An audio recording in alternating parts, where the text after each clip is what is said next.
अस्सलामु अलैकुम नाज़रीन, उम्मीद है आप लोग खैरियत से होंगे।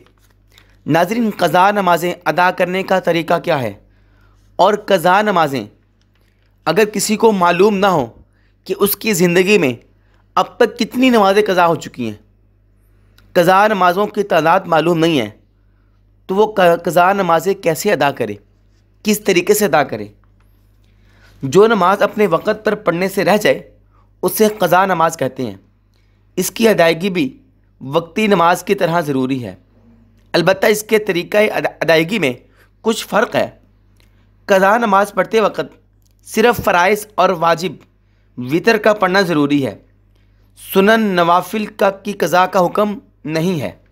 उसके अलावा क़ज़ा नमाज पढ़ने के लिए कोई ख़ास वक़्त मुतय्यन नहीं है, बल्कि 3 ममनू औक़ात के अलावा आप क़ज़ा नमाज पढ़ सकते हैं और एक वक़्त में कई क़ज़ा नमाज़ें भी पढ़ सकते हैं। इसमें यह भी ज़रूरी नहीं है कि फ़जर के वक़्त में फ़जर की क़ज़ा नमाज़ें पढ़नी हैं और ज़ोहर के वक़्त में ज़ोहर की क़ज़ा नमाज़ें पढ़ी जाएँ, बल्कि एक वक़्त में दीगर मुख्तलिफ़ औक़ात की क़ज़ा नमाज़ें भी पढ़ सकते हैं। मसलन ज़ोहर के वक़्त में फ़जर या मग़रिब वगैरह की क़ज़ा नमाज़ें पढ़ना आप पढ़ सकते हैं। जो नमाज जिस तरह ज़िम्मे में वाजिब हुई हो उसकी अदायगी उसी तरह ज़रूरी है, ख़्वाह वक़्त में अदा की जाए या वक़्त के बाद। जैसा कि किसी शख्स की सफ़र शरी के दौरान 4 रकत फ़र्ज़ नमाज वाली ज़ोहर असर इशा क़ज़ा हो जाए तो बाद में इसकी 2 रकत की अदायगी ज़रूरी है, ना कि 4 रकत की, चूँकि उसकी नमाज जो क़ज़ा हुई थी वो सफ़र में क़ज़ा हुई थी। इसलिए जो कसर का हुक्म है सफ़र में, तो क़ज़ा भी कसर वाली यानी 2 रकत पड़ेगा। और चाहे अगर उसकी नमाज हालत अक़ामत में यानी वो मुकीम था, सफ़र में नहीं था, उसकी नमाज क़ज़ा हो जाए तो बाद में इसकी अदायगी भी 4 रकात ज़रूरी है, चूँकि उसकी नमाज सफ़र में क़ज़ा नहीं हुई। नाज़रीन, अब क़ज़ा नमाज़ों का हिसाब कैसे लगाया जाए। जिस शख्स के ज़िम्मे जितनी भी क़ज़ा शुदा नमाज़ें हों उसे चाहिए कि वो उनकी तादाद के मुताबिक जल्द से जल्द उनकी अदायगी यकीनी बनाए।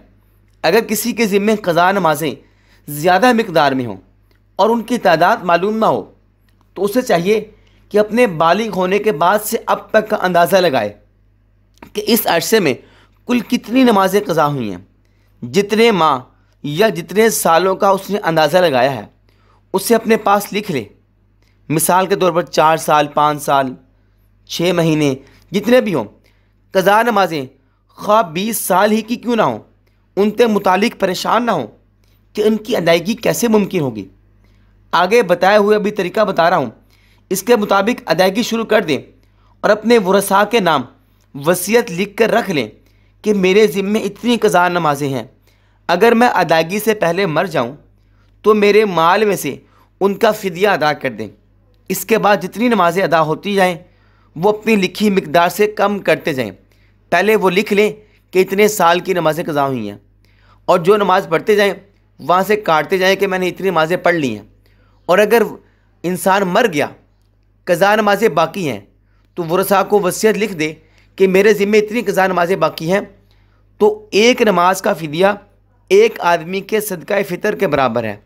तो राइजुल वक़्त के मुताबिक जितना सदका फ़ितर बनता है उसके मुताबिक एक नमाज का फ़िदिया, जितनी नमाज़ें होंगी उतना फ़िदिया अदा करके अपने ज़िम्मे से क़ज़ा नमाज़ें पूरी कर ले। नाज़रीन, ये थी क़ज़ा नमाज़ें अदा करने का तरीका और क़ज़ा नमाज़ें कब पढ़नी है। नाज़रीन, मिलते हैं एक और वीडियो के साथ, तब तक के लिए अल्लाह हाफ़िज़।